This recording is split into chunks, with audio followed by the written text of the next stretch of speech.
Behind every innovation is an inspired scientist. And behind every PBS program is a viewer like you. Get behind your PBS station. Your support makes a difference. During the following program, look for NOVA's web markers which lead you to more information at our website.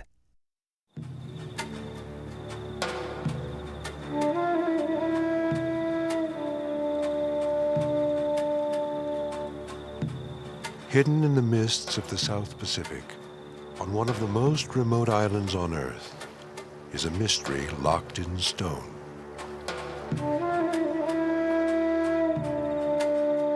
Giant human forms stand against the weathering of time. These are the mute sentinels of Easter Island, stone statues called moai. Roughly 900 moai were carved over a period of 500 years, hewn with stone tools from the volcanic rock of an ancient crater. No one knows how the many-ton statues came to stand at their sacred sites. How could an isolated culture with only the simplest tools move monoliths from the quarry to sacred platform sites scattered all over the island, some of them 5 miles away? Legend says the statues magically walked to their venerated platforms.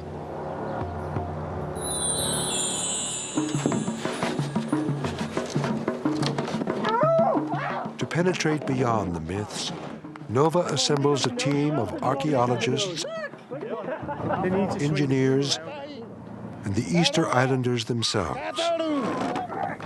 Together, they launch a series of hands-on experiments to explore the methods used by the ancients. But no one anticipates the events that unfold. We want to go little by little. Ideas clash. No, and I go by the statue because the angle is different. Tensions escalate as new methods are presented. I've got 12 people moving 6 tons. You didn't do that. That's 65? Yes. No way. Resources run out, just as they did in ancient times. What are we going to do, fight over it? This is the legacy of Easter Island, a culture that exhausted itself in moving giant stone. How did this ancient society achieve such monolithic greatness? And why did it fall?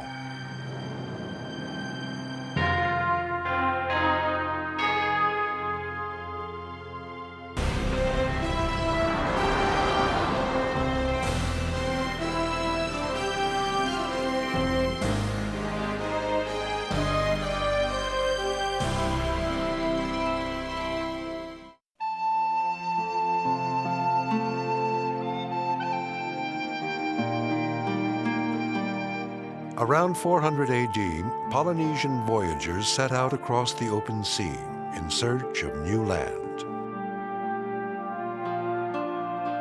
It is believed they sailed a large double canoe made of wood and rope lashings.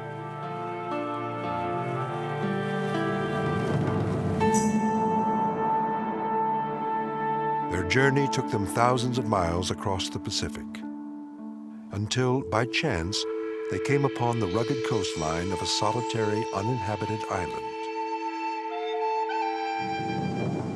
Easter Island, now known as Rapa Nui.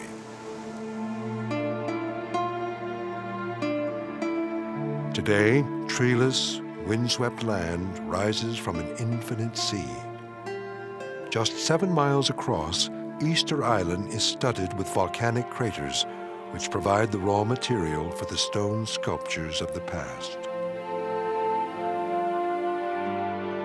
For 1,200 years, the island culture thrived in isolation. The population may have reached as much as 10,000. It was a closed society. As far as is known, nobody came to the island, and nobody ever left. There was no recorded history. And all that remains is a thin thread of oral tradition that is passed down through generations. We do know the ancient islanders feverishly expressed themselves in stone. According to island folklore, the Moai are the spirits of powerful ancestors. They were raised on platforms called ahu, which were the centers for ancestral worship among the island's clans. But as population grew on the tiny island, conflict erupted between the clans. Food and timber were scarce. The people stripped the landscape of its once abundant trees. Today, only thin soils and exposed pastures survive. Could it be that this remote civilization ultimately destroyed itself over the moving and raising of their sacred moai? For decades, theorists have come to the island to try their hand at moving moai. In 1955, Norwegian archaeologist Thor Heyerdahl tried to drag a 9-ton moai on a small tree fork over the ground. The pulling method worked, but dragging a heavy statue is likely to damage the carved stone.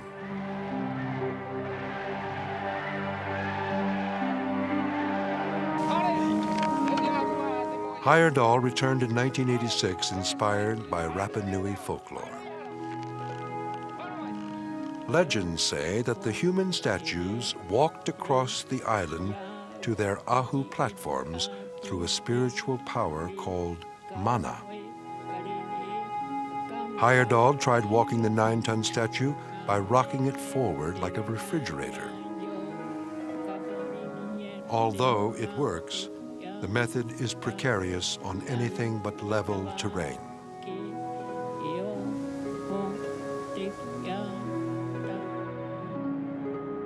Thousands of tourists come to gaze upon the stone giants and wonder how the Rapa Nui people moved and erected them. Well, this project started in Dr. Claudio Cristino has been Easter Island's resident archaeologist for the past 20 years. He takes Wyoming architect Vince Lee to the largest ahu on the island. It was one of the ceremonial centers on the East Coast. In 1960, a tidal wave struck the ahu and washed the 15 massive moai inland. Claudio was in charge of restoring the site. Yeah, the statue was broken, was decapitated, I see. and just the head was 27 tons. The head alone? Just the head. And you had to put it back on and cement them together somehow? Yeah, with no. Vince's expertise is Inca stonework. He has explored how the Incas moved heavy stones and is intrigued by Rapa Nui ingenuity. Is this more like the finish that they had when they were first made? In other words, most of them that you see now More are... like here. Oh, I see. Very smooth. Yeah, sure. That's quite well And preserved. all of this is erosion due to, Erosion, yes. to weather over the years. They vary in size, but this one here at the top knot's got to be pretty big. How many tons is that? 65 tons. Wow. And is that how you erected these, with a crane? With a crane. With a crane, with 50 people, with ramps, with poles, with levers.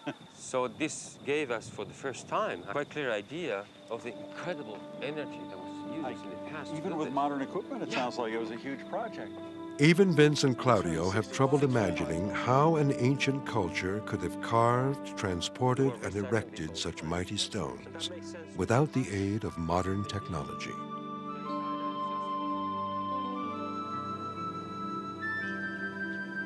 The meaning of the Moai, to me, as an outsider to this island and to this culture, is ancestor. It's the link with the past. The meaning of the Moai is family. Archaeologist Joanne Van Tilburg is here to test her theory of how the Moai were moved. For 15 years, she has searched for the cultural significance encoded in the Moai. When Rapa Nui people look at these statues and think about these statues, they are to them as if they are indeed living beings. But with no written record left behind and only limited clues from archaeology, the question of how the Easter Islanders moved their Moai remains elusive. Science and mysticism, religion, faith, archaeology, engineering, all of these things are trying to come together here to understand what, when you look at it, is a relatively simple object. It's big, there's no question about that, but it's so beautifully designed in its simplicity that it offers us the possibility of answer, and yet the answer is so deeply embedded in the culture, and much of that answer, unfortunately, has been lost.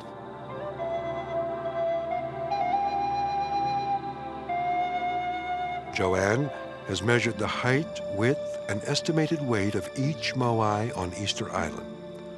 Her inventory of measurements created a digital model of a statistically average moai. And So The computer data helps Joanne and robotics expert Zvi Schiller formulate their theory on how the ancients moved the statues. turns out there was some mistake God, that there, looks but great. so this is By digitizing a topographical map of Easter Island, Zvi simulates the undulating terrain. This virtual fly-through shows them a view of the island from the perspective of a moai in transit.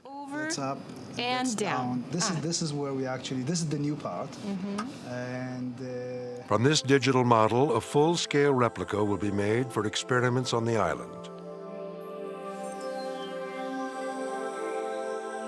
Joanne proposes laying the statue on a triangular-shaped sled and then pulling the moai and sled over logs that roll along wood tracks. It's safe for the statue, it's comfortable for the statue. Our team of the experts statue is has gathered on the polished, island and to so put it their has to be theories fitted to the for these test. rigs. The best way to fit them is standing them up. They will first try Joanne's log roller method. Back and get it at another time. That's an option. It's a And the other reasonable thing, option. Claudio will be in charge of raising the moai. and the people that study this culture for years know that any of these events was part of a very complex religious process that took years. I mean, Vince is the only member of the group who has explored how another ancient culture, the Incas, moved heavy stone. from engineering standpoint, a triangle is the simplest. While engineer Zvi Schiller has simulated moai transportation on his computer, he's here to see if his solutions will work in the real world. Rafael Rapu, a Rapa Nui sculptor, will be the foreman for the project. What's the height? we don't care. That's not important. That's not important. Joanne's architect husband, Jan, demonstrates Joanne's moai moving Before we method. do that, the tracks are a little bit of A triangular A-frame sled will be placed on logs that will roll over rails. and then you just pull this forward, and when you run out of a roller, we're going to put another one there. You run out of a roller. They have their method. Now they need a moai. A concrete mixture of sand and stone from the island is poured into a fiberglass mold scaled up from Joanne's digital model. It is as close as the team can get to using a moai without risking damage to an actual statue.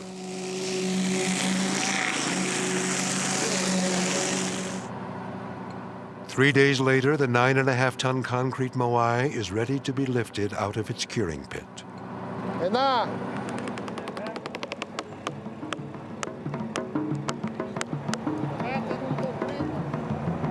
It's a wonderful thing to see this thing being born like this. Even with the aid of a crane, the moai is an unwieldy object. He's going to drop it down and pull it back. Exactly right. Hey! Discussion. No, with this little roll. With a boom. He's going to do it with a boom.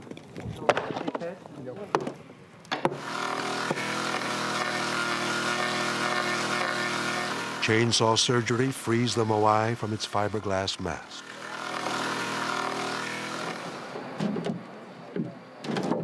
All right. Tip her over.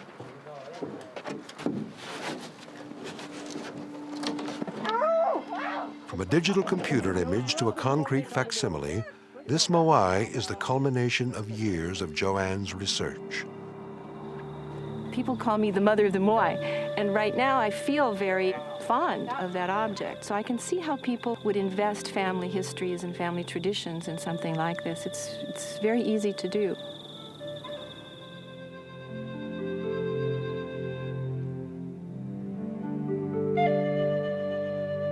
More than half of Easter Island's moai are still at the quarry, known as Rano Raraku.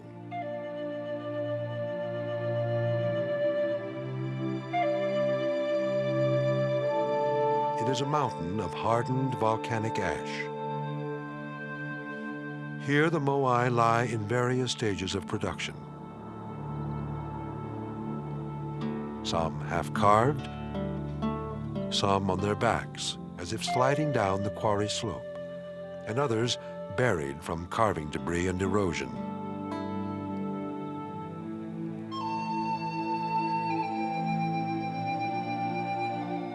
Rafael Rapu comes from a long line of Rapa Nui carvers. He takes local sculptor Santi Hito to the high slopes of the quarry to explain the techniques used by the ancient carvers. They sculpted moai from the bedrock using a stone tool called a toki. The largest moai on the island, named El Gigante, the giant, was never finished. Its partially carved figure provides a glimpse into how the moai were carved. Continuing the tradition of Rapa Nui master carvers, Rafael passes on the oral history to Santi. His words came from the elder people when he was a young boy. And so it transcends from them to him, as is right now. Like you can, witness how it transcends to me, and hopefully eventually to my kids and so forth.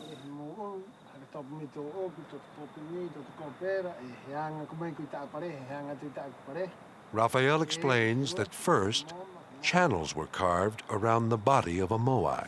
He thinks that 20 people carved this moai over a period of time of 5 to 6 years to this stage. This is our sections of people who were, given as your assignment. This is your section. You can carve, and you can see different, ways of doing it, and you can clearly see the talkie marks and how the people were carving and going in and make these deep cuts in the rock like this, that. The channels reached around and eventually formed a boat-like keel until the statue could be snapped off and fully extracted. This quarry was established around 900 or 1000 AD. And for a period of at least 500 years, maybe a little bit more, most of the statues that we know about were made. Well, this is a large statue of over 100 tons. This massive statue was in the process of being moved downhill. It's already detached from the mother rock, and it's extracted from the quarry, and it will end at the foot of the hill into a prepare hole to put it in a vertical position. This monstrous monolith needed certainly hundreds of people to move them downhill, to transport them to distant sites all along the coast of the island. At the base of the quarry slope, the moai were erected in prepared holes so the carving could be finished. Immediately coming out of the quarry, they came down to prepare a hole, and you can see here the remains of the keel. The main purpose to put the statues in this hole was to finish this section, and they built a very sophisticated wooden frame that was attached to the statue while standing. Then probably using soil, dirt, this debris from the carving process, they built the mounts and the ramps to move it down slope. So actually, the statue will go face down, head first on top of the rig, and we start moving on these several roads along the coast of the island. The replica moai is brought in by truck and crane to the transport site. A traditional Polynesian ceremony called an umu tahu is held. The priest's blessing acknowledges that working around a multi-ton statue can be dangerous.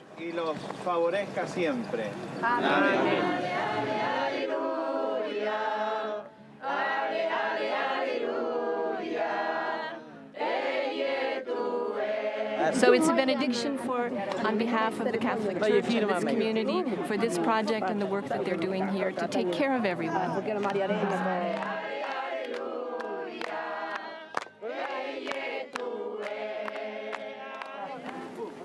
Joanne's A-frame sled is ready for the moai.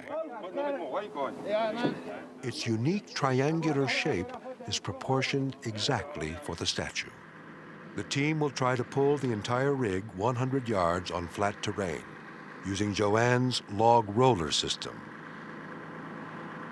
The log should roll over this track of thin wood rails. We're going to move it 5 meters, and then stop. And then we're going to regroup, talk about it a little bit, and then we're going to move it. Probably we'll move it to the end of the rollers, and that's the first day. So. Oh, yeah. Joanne confers with Nico Hawa, who is in charge of the Rapa Nui pulling team. He rehearses his commands before they begin. We're pulling on terrain that's flat as a pancake here, and that's the easiest situation. That's where I'd start out, too, to test the idea. But if it's got to be valid, it's got to be something that would work on going up hills and down hills and side hills and stuff like that. I think this system would be a little harder to do on that kind of terrain, but let's give them a chance and see what happens here.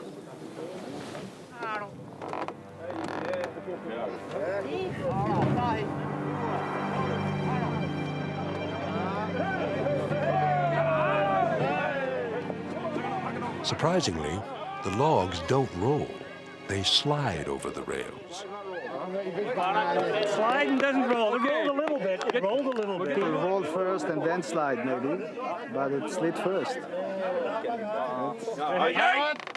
They're getting all these beams in place. They're all crooked. They're all bunched up. They slid more on one side, and they stopped completely on another side. I don't know why. But now they got them all straightened out. I think we're just about ready to go again. The rollers tend to move like this, and they get stuck. So you can imagine that they had a big problem if they were going, you know, like in a very steep slope, over 5%. That would be a real problem. You see. We tried rolling. They didn't roll. They all slid. 4 are bunched up here. 3 are bunched up there. We're now going to lash them, so we simply make a sled out of it. Well, you could see what happened when they started moving their sled. Their rollers went crooked and got all jammed up underneath the sled, so they're going to have to re-rig. And actually, it's too bad, but it's not real surprising, because the use of rollers is one of those ideas that looks great on paper, but it's real hard to make it work in the real world. So what they've decided to do is pretty clever. They're going to take those rollers and they're going to tie them to the bottom of the sled, fix them so that they can't roll anymore, but they also can't go crooked. The disadvantage is going to be, because they can't roll, there'll be more friction, but I think it's going to work better. So they'll lay it back on their rails with their moai, and then they'll just slide it down the rails. I think it'll work pretty well. The hardest part is overcoming the inertia of 9.5 tons. Then the sled slides easily.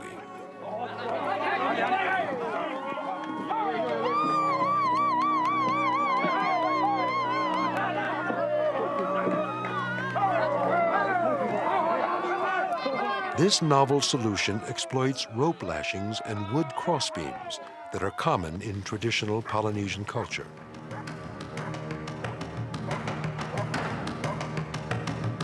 The people of the Pacific are intimately tied to the ocean.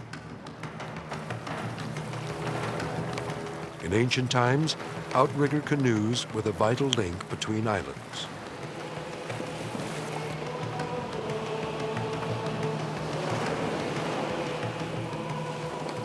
The outriggers have 2 beams that extend from the side of the canoe to prevent it from capsizing.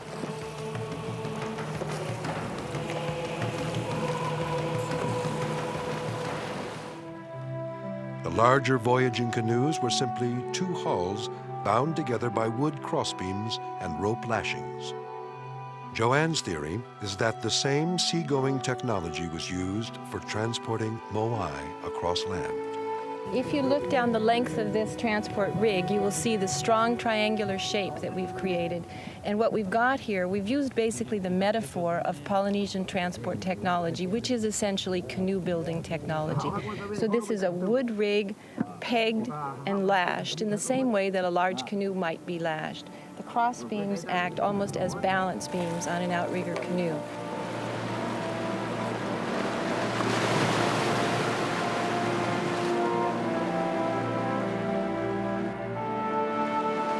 Polynesians made wooden ladders to aid in carrying canoes up on shore.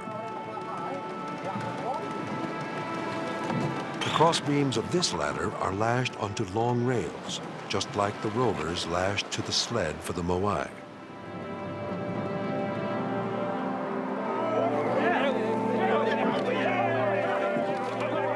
What we've done is we've taken the canoe ladder concept, which is essentially rails and cross beams, with the moai lashed to the cross beams. And we've just used exactly that technology, the canoe ladder, cross beams, rails, and it works like a charm.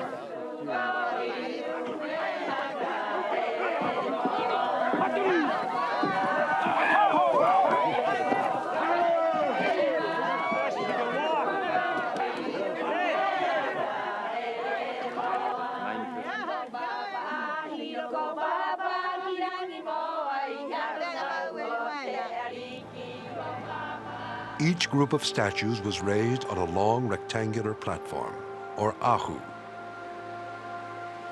According to island belief, the ahu elevate the ancestral spirits partway between earth and sky. Most ahu platforms are along the coast. The moai face inland, their backs to the sea.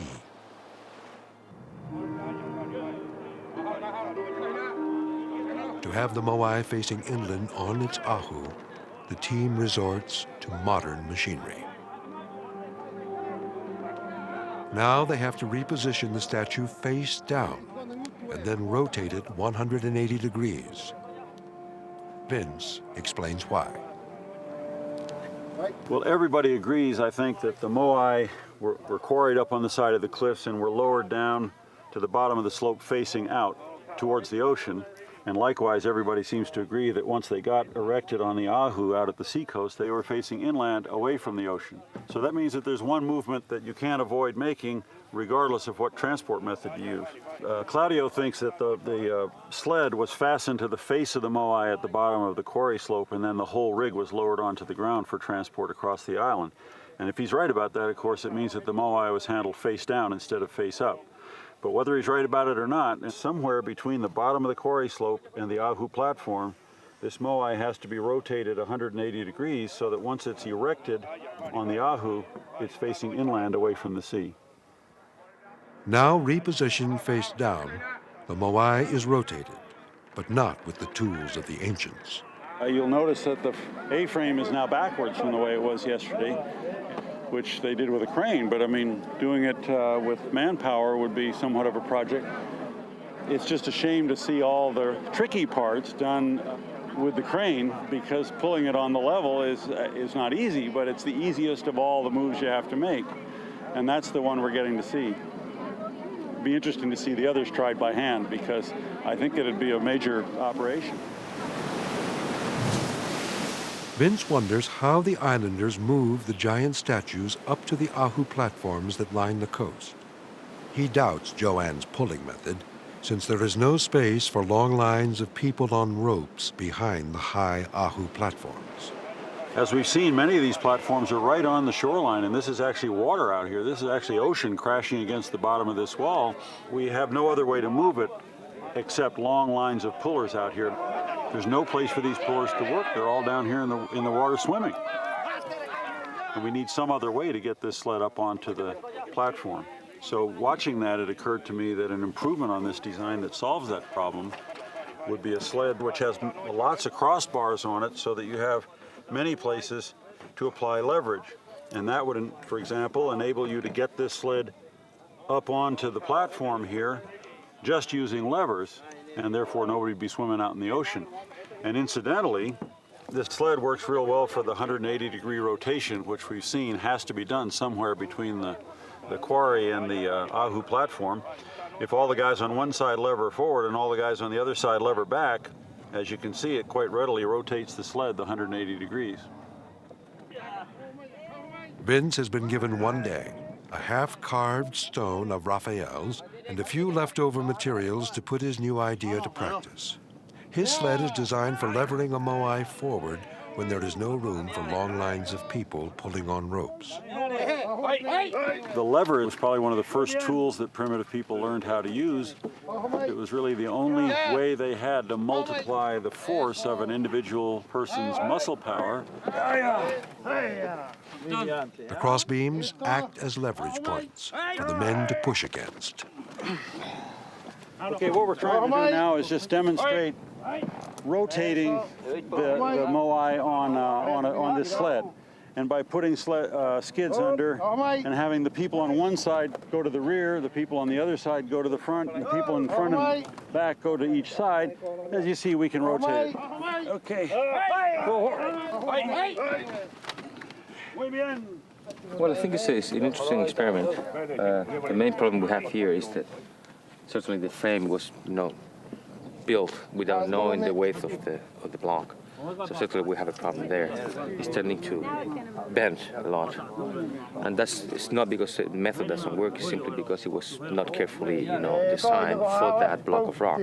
The bottom line here is it's not really demonstrating very much because the design of the frame is so inadequate that we can't really make a just extrapolation from what we're seeing. We are moving it with 14 guys, and it's a big rock, and I could hardly claim that it's, because of that it's a successful experiment. But we've learned a whole lot of stuff, and I think we've shown that a small gang of people with levers can move a big rock. One thing that's kind of neat here, if you figure this thing weighs about 6 tons, we got 12 guys on it now, so each guy is moving 500 pounds of rock right now, each individual man. That's not too bad. Am I making it a point? I would say that to turn the moai on the frame we designed doesn't require the intricate ladder that we have here. We could have done it in a simpler way. Vince's side experiment is beginning to raise the temperature and turn the archaeologists and engineers from critics to advocates of their own theories. Having 3 beams for rotation, the A-frame was just as fine, as good for the rotation part. Did you do a rotation with the A-frame? We didn't, but we could. We could. But you didn't? We didn't. You used a crane for it, if I recall correctly. We did exactly what the experiment required. Well, it may be, but I'm just saying, it's easy to say it's perfect for it, but if you don't do it, you don't know. I said this was perfect last night, but now I've done it, and I say, whoops, maybe now you say it's not only not perfect, it's a mess. Look at it. Yeah. Look at that. That's a disaster. Let's not tear down anything. I'm just looking at the principles. The principles are that whenever... And by the way, I'd like to correct, to show you how poor an engineer I am, I'd like to correct a comment I made a moment ago on camera. I said each of these men was moving 500 pounds. If that's a 6-ton rock, each man is moving 1,000 pounds. Now, you can call it poorly designed if you want, but you had 40 people to move 9 tons. I've got 12 people moving 6 tons. You didn't do that. Excuse me. You've got 12 people turning 6 tons. Well, we moved it too. You saw it. You saw it move. No, you saw it move. I did. Yeah. You're right. I saw it move. Congratulations. Well, sure. Could similar arguments have divided the ancient stone movers? The whole idea here, we're trying to move an 80-ton rock. You better make most use of your people. And did the early islanders fight over the politics of moving sacred stone? During the 1600s, life on Easter Island was in crisis. The island had become overpopulated with thousands of people, all competing for the dwindling supply of food. Warfare broke out. And in the ensuing power struggle, there was growing rivalry to carve larger statues to appropriate the spiritual power of mana. When the whole society embarked in this religious sculpture compulsion, reducing the amount of people that was actually producing food, for example, creating some sort of imbalance that at the very end led to a crisis and to the collapse of the whole culture. Resources were quickly disappearing. The last precious trees were cut down as the demand for timber to raise and transport moai escalated.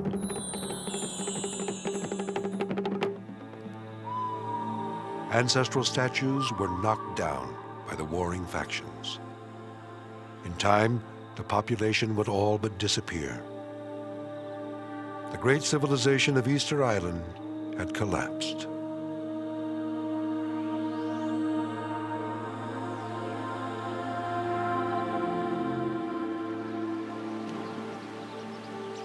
A fallen moai lies beside a stone ramp leading to an ahu platform. Claudio walks along the back wall. This ahu, abandoned in mid-construction, shows how the islanders moved their moai onto the elevated platforms. The main device that was used to lift statues was a stone ramp. Ramps were made from the limitless supply of lava rock scattered all over the island. Ascending the stone incline, a moai would finally arrive at its high pedestal stone, which often overlooked the sea. This statue was going to be placed in that ahu using the ramp just described, and we know that the process was never finished because the eye sockets were never open. Moais are completely finished at the quarry several miles from here, except for the eye sockets, which were open when the moai was erected on top of the ahu. At that very moment, it became alive and acquired the supernatural power and the ability to communicate to the ancestral world. At the beginning of another day of testing Joanne's moai transport theories, Vince surveys the ramp that was made for the experiments. So Claudio, the way I get it, the platform out at the end where those guys are standing is what remains after the project, but this is just a construction ramp, is that right? Most probably statues were approached to the platforms using this ramp. Sure, because in most cases you can't get to the platform from the rear anyway because of the sea walls and so forth. Yeah, they're very close to the coast. Sure. And most of them have very high back walls. Gotcha. Seaside walls. Right. So most probably. Today's goal will be to transport the moai up the ramp, which is paved with laterally placed logs.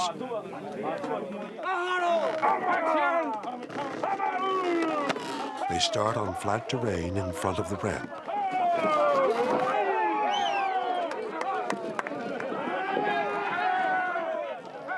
More logs are brought in and placed in position like the ties of a trackless railroad bed. It takes a lot of trees to make a wood road just 30 yards in length. It seems plausible that the trees of the island could disappear altogether in the act of moving sacred stone. Thick palm forests blanketed the island when the first settlers arrived. Pollen analysis shows that a species of palm strong enough to move moai, called Jubea chilensis, once flourished here. In their escalating efforts to move and raise giant statues, the islanders cut down the last of their trees. Long before the first Europeans arrived in 1726, the island had been stripped bare. Not one Jubea chilensis palm tree remains today. Could it have been the obsession with erecting giant statues that led to Easter Island's ecological and social catastrophe?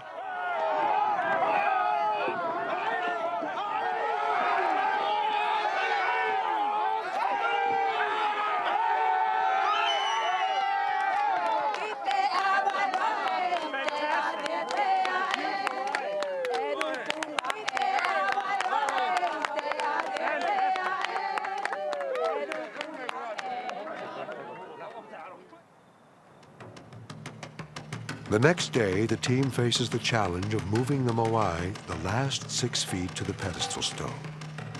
Joanne's team will now test a different method that gives extra mechanical advantage to the moai movers. The team has been reduced to 20 people. They've actually done something quite clever here. What they've done now is they've tied the rope from the sled to a lever, a big lever beam, and they've got a big crew over here pulling the lever beam with a rope attached much higher on the pole. And the reason that's so smart is because they get a huge mechanical advantage. In order to move the sled 1 foot here, they'll have to pull 4 feet here, but they'll pull with 4 times the force. So in effect, it's like quadrupling the number of people pulling on the load. So as they pull the pullers back here, they basically have 4 times the force working on the sled by doing it this way.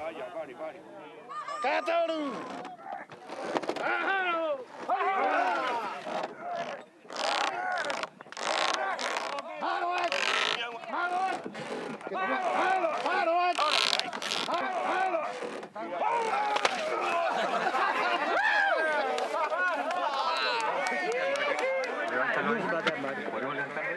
a good method.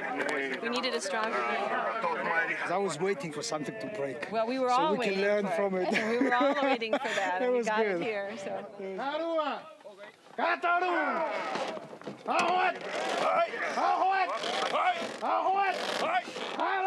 With a smaller workforce, it has taken an entire day to move the final 6 feet.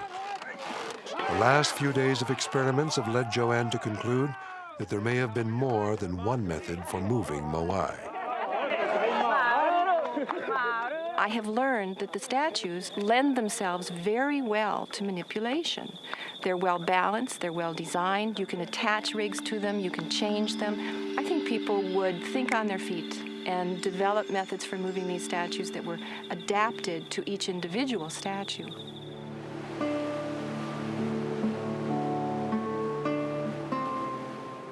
Many moai on Easter Island had topknots known as pukao placed on their heads. They are thought to signify the headdresses that Rapa Nui chiefs wore. Red cylindrical pukao lie near the fallen moai all over the island, and they were carved from this ancient quarry of red scoria stone.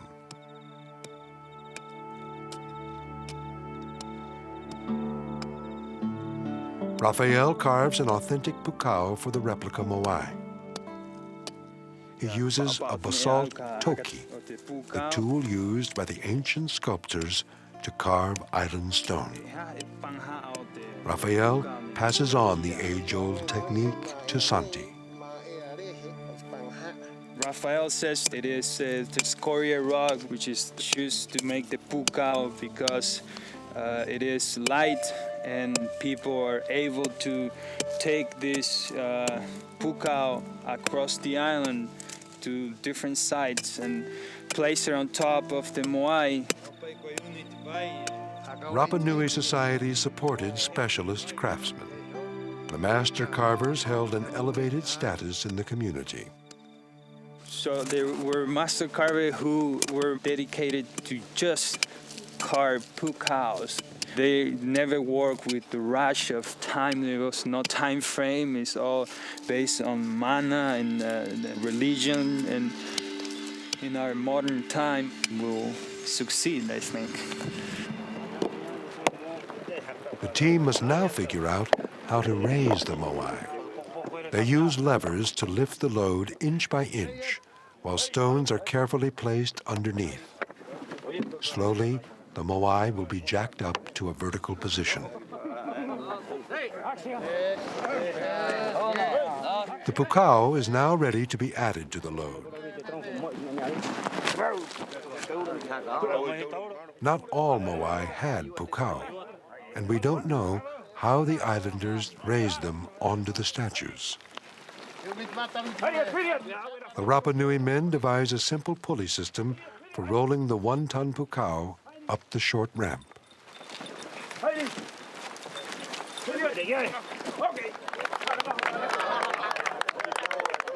Pukao and moai will now be joined together by rope and secured for the raising. Tomorrow we'll see them levering it up, how easy it really is, and it should go very quickly. I think this is the way it was done.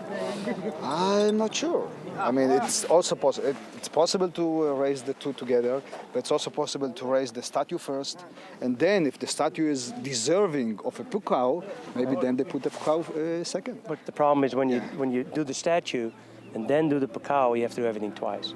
This took days, and then you have 2 more days of doing it.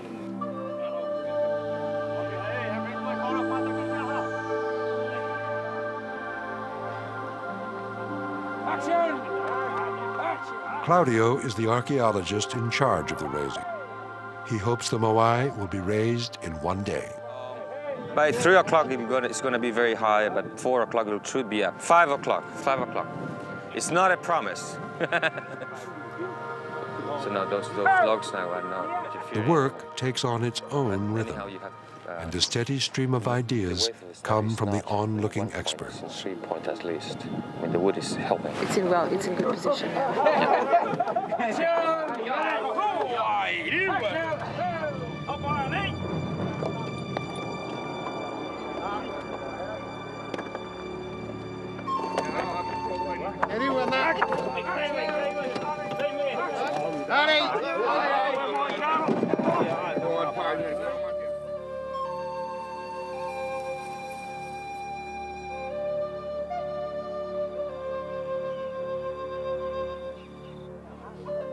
The pile of rocks jacking up the Moai gradually grows higher. Zvi measures the team's progress by calculating the Moai's angle of incline. 30? Exactly 30. You're off. How much? We're going to go with about 34. Oh. What's if you take the angle of the blade from the base? They are using the same instrument, but somehow cannot agree on the angle. It's pointing exactly at 30. What am I approximate? It's exactly 30. We got about 31 degrees and 24 seconds. Yeah.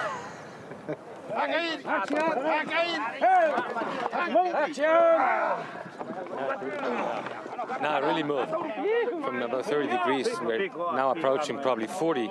And at 45, it will be much lighter. So now it's really going to go up very fast.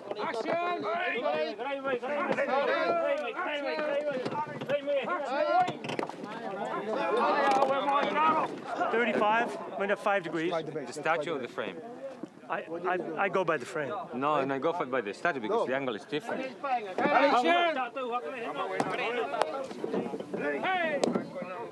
I'm reading about a little bit over 40, maybe 42. But pretty soon, one more time, we'll be up at 45. Well, I gather from Svi here that it's about 43 degrees now. You know, mathematically, once it gets beyond 45 degrees, it should get easier rather than more difficult. You know, so getting to here has been the hard part. And as you get nearer and nearer to vertical, and you have less and less weight on the rock pile, that's when it gets quite easy to set the stone upright, but it's hard to control because you don't have the friction of the load leaning against the rock pile.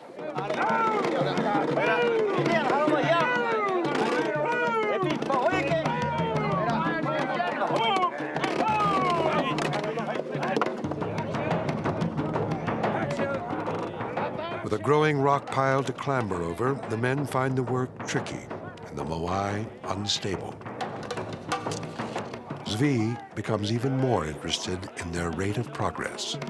49.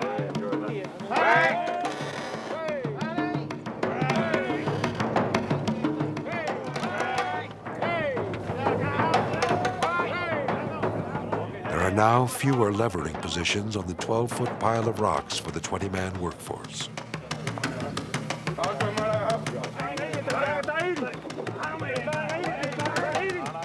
They must all find a place on just 3 levers. With the daylight fading, the work will have to continue in the morning. My biggest concern now is that because we're running out of light, and it's quite late, and the Moai moved a little to the right, and we have to be very careful because that's the critical angle. We might lose the statue.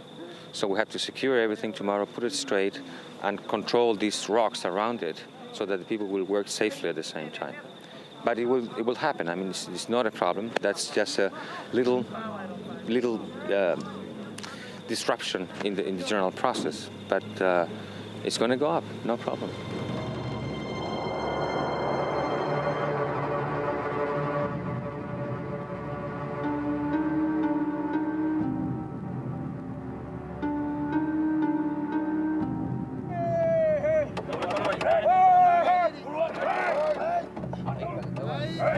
In 2 movements, it should be up, but we have to go very slowly because this can come with all the way this way.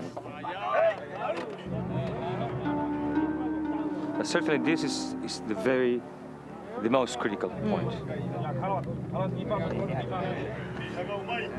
61, approximately.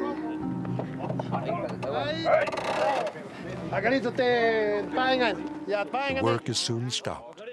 Zvi's obsession with the angle gets beyond Claudio's patience. If This is 65. 65 degrees put reference to that. To what? The 65 degrees is the angle of the base relative to the horizontal, to the horizon. I mean, you mean this angle here? Yes. That's 65? Yes. No way. That's not even 45. I don't know what you're talking about. Oh, not 65 degrees this way. Come on. I'm measuring this angle here. I mean, no, I'm tired of this bullshit.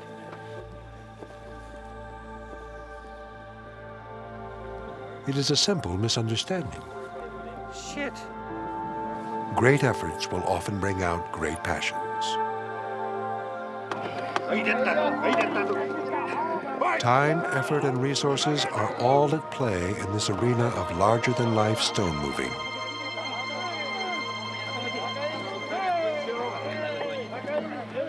It is a delicate moment. It must be played out with brute force.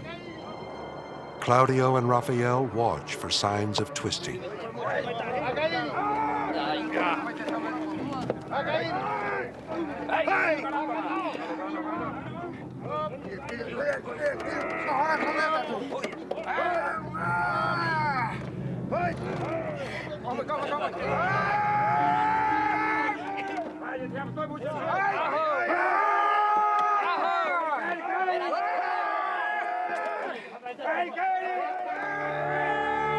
We may never know how the moai were moved or raised, but by a revealing stroke of fate, the methods tested here have taught us as much about ourselves as about the ancient Rapa Nui.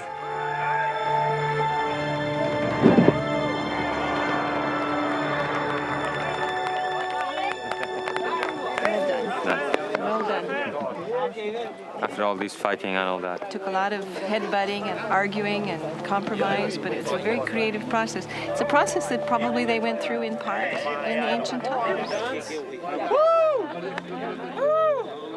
The bottom line is we will never be able to reconstruct with total authority exactly how they did it. We learned a lot here, I think, through the process of trial and error. I mean, we tried a lot of things. Some of them worked, some of them didn't. Even using a crane for some of the difficult moves, this was not an easy process. I came here with a process in my head that I was going to try something, and I'm going away with more questions than answers, as I always do. But it wasn't until I saw all the people lay hands on this statue, which started out as nothing more than a cement piece, did I understand fully what it means for a statue to take on cumulative history of all of our efforts. All the power of the carvers, all the power of the masters who moved these things. They became the families they represented.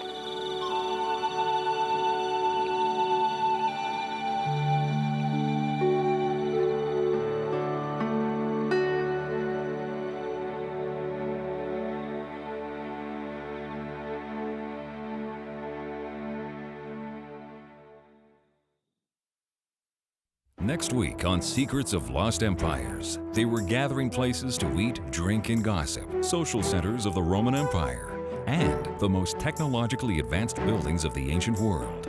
How did they work? The Roman bath. Explore the sacred sites. See the moai up close. The Easter Island adventure continues on NOVA's website.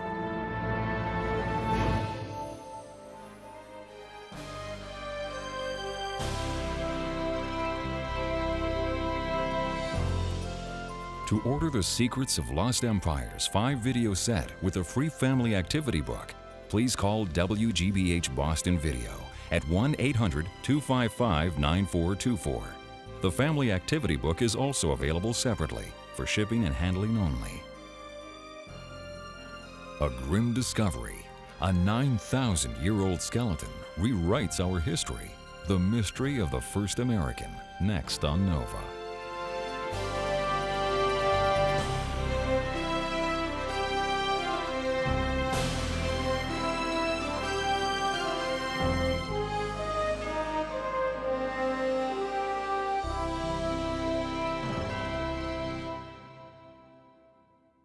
NOVA is a production of WGBH Boston.